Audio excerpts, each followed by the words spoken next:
That pill, if you want to call it that, intelligent pill, at the time was already small enough by then to implant under the skin with a horse needle, a large hypodermic needle. And I was shown these, and they worked. And we could read them with a primitive hand wand type reader from about 7 or 8 feet away. And this was still primitive technology. Excuse me. Now, at the time in the security industry, a lot of us had a lot of concerns about tracking and locating people that had been kidnapped, particularly what was going on in Europe at the time, where we were having NATO officers, even the Prime Minister of Italy, kidnapped. And these people were drained, or they were brutalized, or both. And one of the goals of the industry was to develop technology that would allow us to track these people or locate them quickly. Hopefully to save their lives, but on a secondary basis to keep them from being drained of sensitive information. And I brought this technology to a meeting in a skiff room in Virginia that was arranged by a friend of mine with the CIA and another friend of mine with the State Department at the time to introduce this technology to what we felt at the time were the right parties to use this new technology responsibly. Now, I hadn't heard about the remnant or any other religious beliefs at the time that said that everybody was going to be implanted with some sort of marking system, a la the Beast or 666. I wasn't even aware of that stuff at the time. And I was taking this as a serious solution to a potentially problem that would not go away.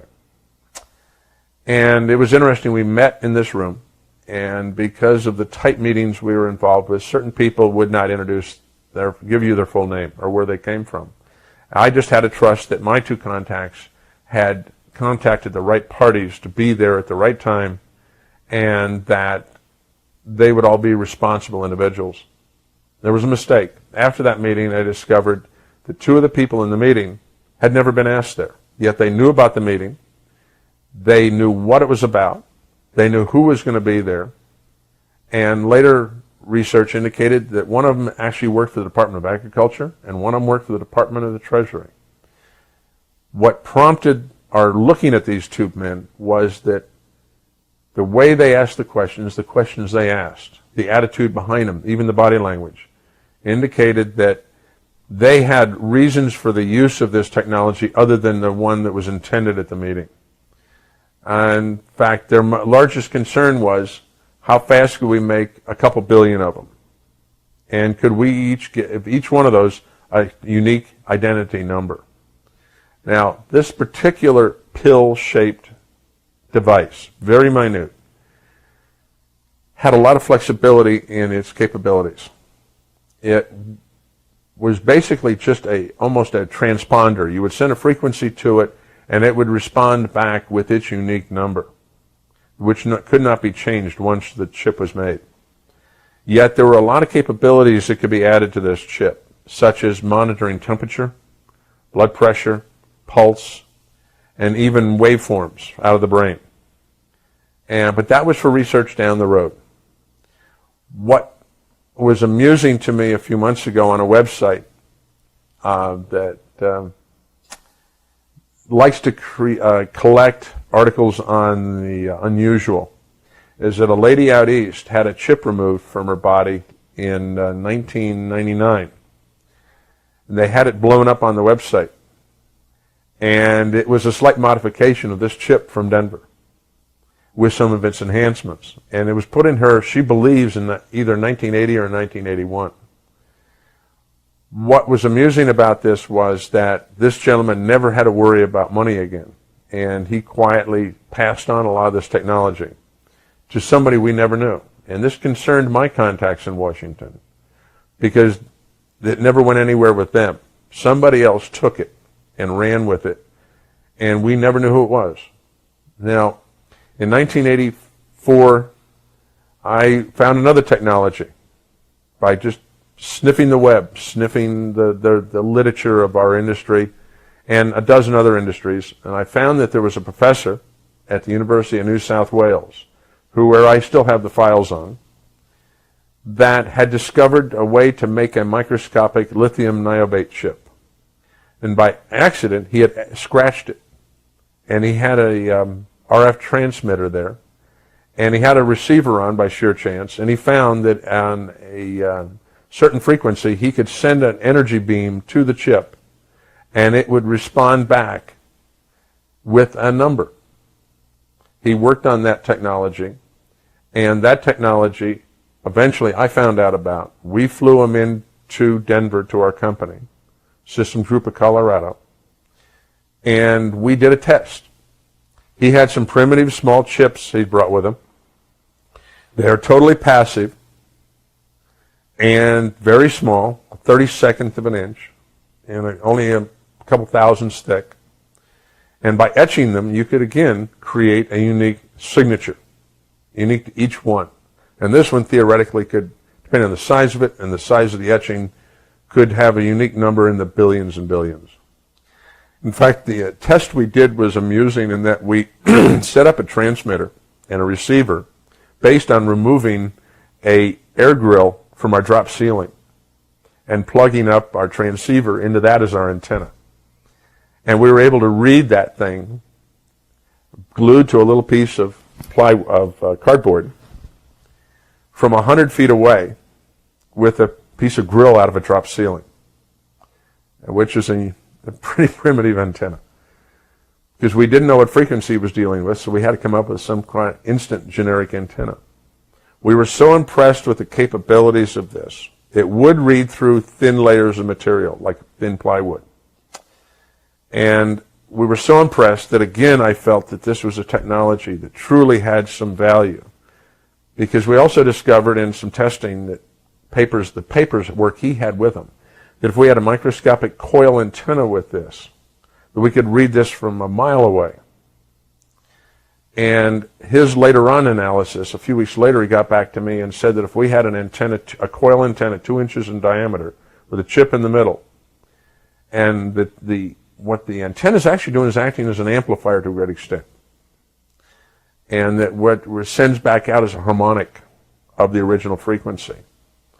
That his numbers crunching showed that he could read this thing from 120 kilometers in space.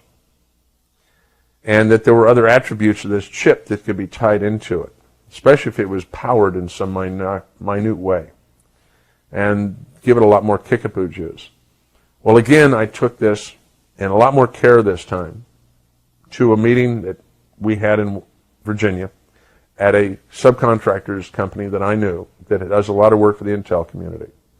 This time I had the director of security for all of State Department there, and again, a good friend from CIA. Again, we had, at the last minute, people walk in the door with the right credentials who we didn't know who they were exactly. It turns out, again, we had people, two this time again, who after the meeting, we realized shouldn't have been there. And yet they had credentials that were awesome. Because it turns out afterwards I found out they had never been called by my two contacts. Yet they knew about our phone calls. They knew of exactly what time, what place, and what we were going to be talking about. And supposedly my phone calls were made over secure phone lines. What concerned me more about this particular event was that I have in my records again the name at the time of the head of security at State Department. And I got to know him well because I designed the security system, at least a major portion of it, for Main State, or the headquarters in Foggy Bottom in D.C. And so he and I knew each other very well. And that one of the things that Bob wanted to do was, before he retired, he wanted to have his family, particularly his two boys in high school, experience what it was like to live out of the country. So he actually gave himself the job. He demoted himself to head of security for East Africa. And he and his family, shortly after this event, this meeting, moved to Kenya, to Nairobi. And he and I quietly kept in touch through our other contact in Washington. And kept probing who these two men were. We were having a devil of a time finding who they were, who they really were.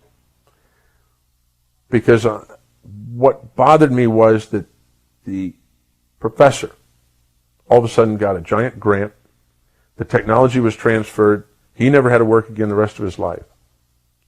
And a friend of mine in San Francisco, who I had quietly told about this technology, because he was involved with other aspects of national security and tracking people, he got a project to do a physical security system, access control, cameras, intrusion monitoring, everything, the works, for a little company in Silicon Valley. And he said it was eerie to him, but what they were making there looked eerily like what I had described to him.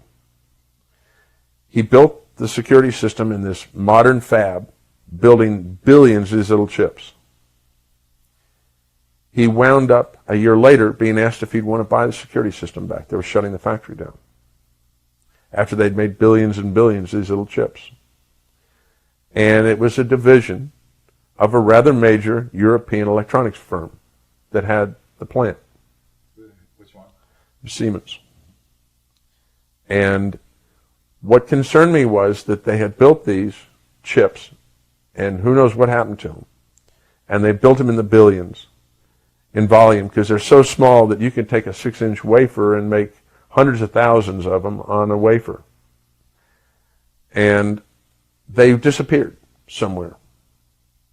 But in the process, what concerned me more was Bob did not give up trying to find out who these guys were and who they worked for, what their agendas were. He and I had had long talks now by the mid-'80s about what was really going on in government, who was controlling what concerns he had, because he had come to the realization there were a lot of things going on that weren't right.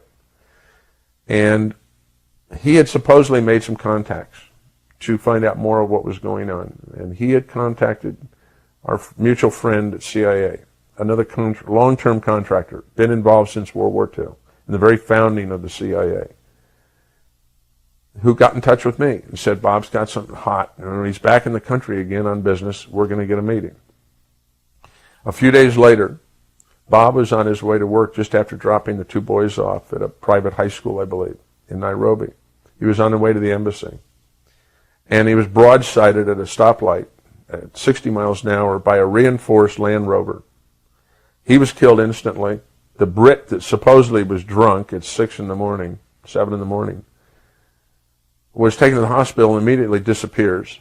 And all the evidence he had given in the way of documentation was proven to be phony as to who he was, and Bob was killed. And it was a hit. And it's always concerned me today that he had gotten a little too close to who had been involved with this implantable chip technology. We'd been trying to, for a couple of years then, quietly trying to find out who had been doing it without our government realizing it was going on. Because whoever it is has got total ability to penetrate anytime, anywhere, our government, and locate what is going on instantly. Who do you think they are? Research since the early 80s on my own and with some friends indicates that we have at least 4 power groups in the world. They have wealth beyond all imagination. They have advanced technologies. They have taken over various programs, particularly black programs, within our government and probably even the Russian government and the Chinese. Their politics to them, as we know it, is not the same. And they have agendas totally unlike what we perceive our government's agendas really are. And that they are able to track unbelievably what's going on around them at a minute level. And who these people are, my friends and I have given them names, but they have no relevance to what they call themselves. We just simply call them the 4 horsemen. And that these horsemen work together at times, and they work against each other at times. There's an ongoing battle between them at a low level to who's going to be top dog in the world. The one commonality to all 4 appears to be an absolute desire for control of everything and everything. And that some of them have different bases for this. From the point of view of it, each of them has their own philosophy. And that core root philosophy guides them supposedly in their actions. And we believe that this is what was causing a lot of strange things to happen in Nevada that we were experiencing, and on a strange way correlates also with what happened with these implantable chip technologies that I personally brought, now I look at it, to the wrong people in the government.